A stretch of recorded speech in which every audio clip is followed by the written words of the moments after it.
back to For Real. It is Wednesday, so that means strap in, take hold, and get ready for some news action.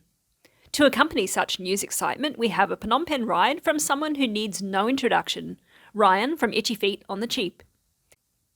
If you've been living under a rock and have not yet subscribed to his channel, you're a damn fool and there's little to no hope for you.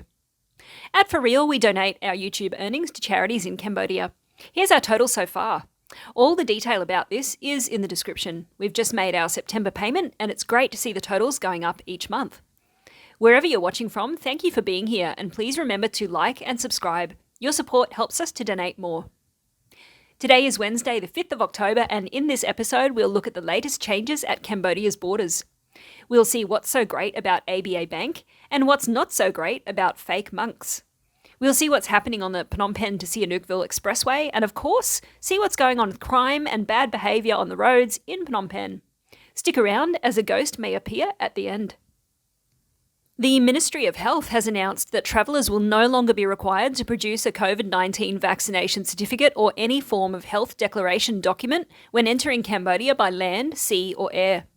The ministry added that temperature check devices and health officials will still be deployed at international checkpoints to monitor and advise people with health issues and place individuals in quarantine if necessary.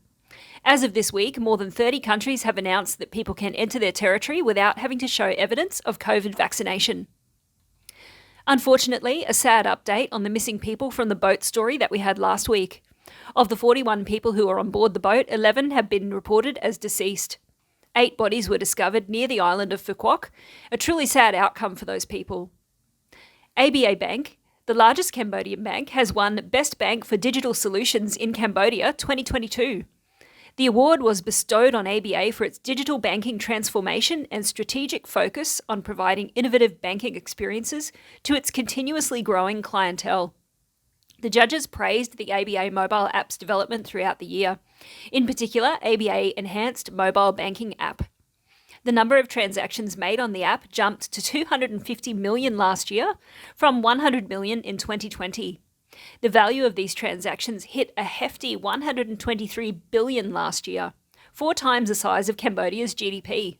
That's pretty staggering. Cambodia has 5,104 Buddhist pagodas with 70,905 monks, according to figures provided by the Ministry of Cults and Religion. Monks generally belong to one of 2 sects in Cambodia, the Mahanakaya sect or the Tamayut sect. The Mahanakaya sect is dominant with 4,843 pagodas and 68,473 monks, while the Tamayut sect is a fraction of the size with just 261 pagodas and around 2,500 monks. The 5,000-odd pagodas support the 95% of Cambodia's population who are Buddhist. To help the monks achieve monkhood and in order to reach out to others, they are now making use of the internet and social media to share their Dharma talks and sermons. The use of digital technologies has made it convenient for people to learn about Buddhism, which promotes transformation into a higher standard of being through ethical, intellectual and spiritual perfection. A Ministry of Cults and Religions spokesperson told a press conference yesterday that Cambodian monks are now actively using the internet to spread Buddha's teachings, known as Dharma, that wisdom, kindness, patience, generosity and compassion are important virtues. Unfortunately, though, there has been a trend of some people pretending to be monks, but the Mahanakaya order is working to curb cases of fake monks. They are visiting villages and compiling information from villagers who come across such crimes. They have also formed a special team of monks, or the MSVU, the Monk Special Victims Unit. The unit is working very closely with the police and the competent authorities to investigate reported cases. The chief of Phnom Penh Municipal Monks said the order has created teams in every district and commune across the country to crack down on fake monks who walk around villages asking for money from people. When they come across suspected cases of fake monks, the teams will provide details to the provincial chief monk in order to check if that person has been ordained. Now to something long overdue. A 90-day campaign promoting the National Security Fund pension scheme for workers when they retire has successfully reached out to 1.8 million people. The Ministry of Labour said the 3-month campaign was designed to create awareness of the pension scheme. The Ministry of Labor has also received many comments about the scheme over the past 90 days of the campaign, which reflected the views of employers, business owners, and workers who were not only enthusiastic but also satisfied and happy with the pension scheme. The minister said people are ready to contribute payments to the scheme to receive benefits when they reach old age and can no longer work. He added that the campaign reached 73% of workers, which shows the success of the plan. The government will issue Tier 1 ID Poor equity cards to every family who was resettled in the newly created Runtaek village in Siem Reap. Prime Minister Hun Sen announced this during his meeting with Runtaek villagers. I have ordered the Ministry of Social Affairs and the Ministry of Planning to accelerate the issuance of the cards to the people. I have to handle this policy package. I am responsible for those who come to live here. The card, which will be effective for 10 years, will help ease the hardships of people living in Runtaek village. Some 2,853 families have been relocated from Angkor Park, where they had been squatters, to Runtaek village. According to the Ministry of Social Affairs, a family with a Tier 1 ID Poor equity card will have access to numerous benefits provided by the state. These include free healthcare and treatment at public hospitals, financial assistance for pregnant women and children under 2, and monthly COVID relief. That's a payment every month that people get while the COVID-19 situation is ongoing. Runtaek Natural Village was established in 2004 and has an area of about 563 hectares. Last August, an interministerial commission chaired by the Ministry of Land Management launched a large-scale campaign to clear Angkor Park and other areas under control of the Apsara Authority of squatters and illegal structures. The campaign came about after UNESCO warned that Angkor temples could be removed from the World Heritage List because too many structures were being built in the Angkor area. Nearly 9,000 vehicles travelled on Cambodia's first ever expressway on the first day of its opening for trial use.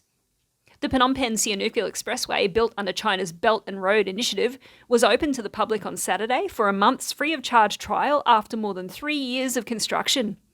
With a length of 187 kilometres, it connects the capital, Phnom Penh, and the deep-sea port province of Pria Sihanouk. The journey that used to take 5 hours will now take just 2. Cambodia has seen a spike in both drug arrests and seizures during the first 9 months of 2022, according to a report released by the Anti-Drug Police Department. Authorities have detained 11,431 suspects on drug-related charges during the first 9 months of the year. That's up 16% from last year. 6.25 tonnes of narcotics have been seized, which is 5 times more than last year. The seized narcotics include heroin, ecstasy, ketamine, cocaine, crystal methamphetamine, methamphetamine pills, cathinone, and other things. Unlike its neighbours, Cambodia does not impose the death penalty. However, someone found with more than 80 grams of illicit drugs could be jailed for life. I must apologise, but these must be the most disappointing tables of shame ever seen. As you can see, he is guilty as he is pointing at the drugs. The next drug dealer's haul has been arranged in a very untidy number 18, but at least they put some effort into it. Again, pointing at his cache of narcotics, the drug dealer will now face the full force of the law.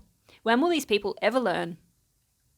Anti-smuggling police have taken down a large Vietnamese gang that brought in dollars to buy gold, which it in turn smuggled back into Vietnam.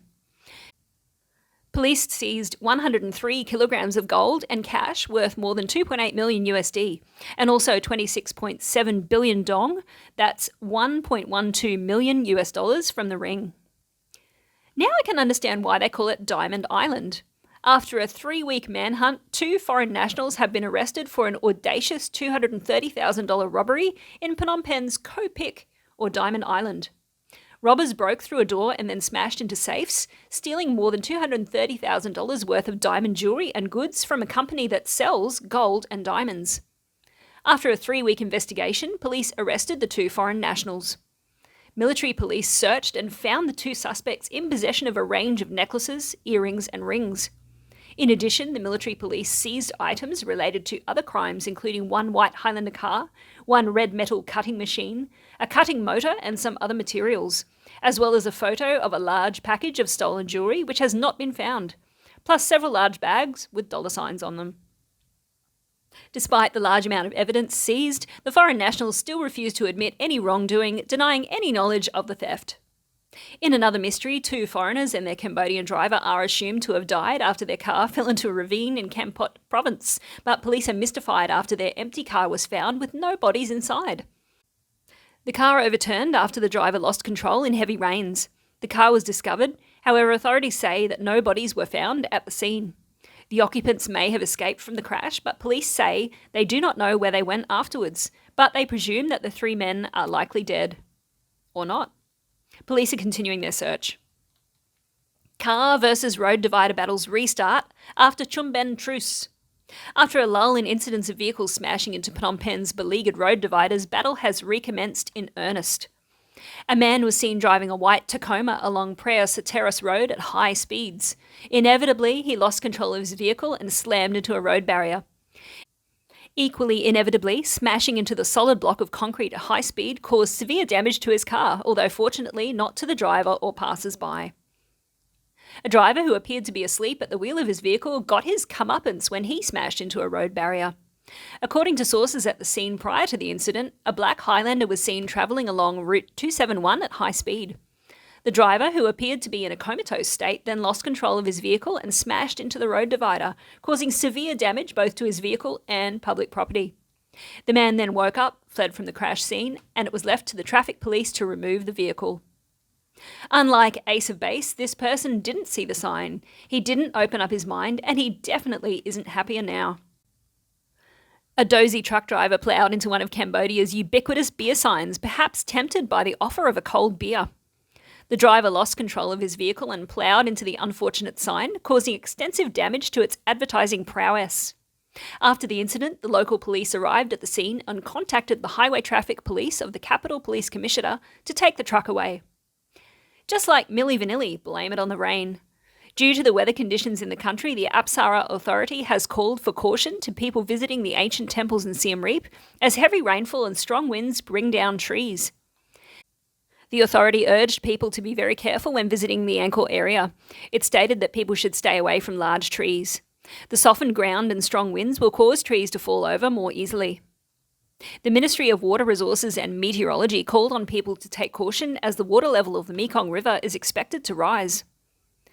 It will rise over the next 3 to 5 days, especially in the northern provinces. In Stung Treng, water levels may reach 10 metres. In Krache, the water level may reach 21. In Kampong Cham, 14.3. And at the Phnom Penh Chattamok Hydrological Station, the water level may reach 9.4 metres. The rising river has not yet reached the level of caution, but the water may flood some low-lying areas along the river and continue to flow into more canals. You have heard of the ghost who walks? Well, in Cambodia they have the ghost that swims.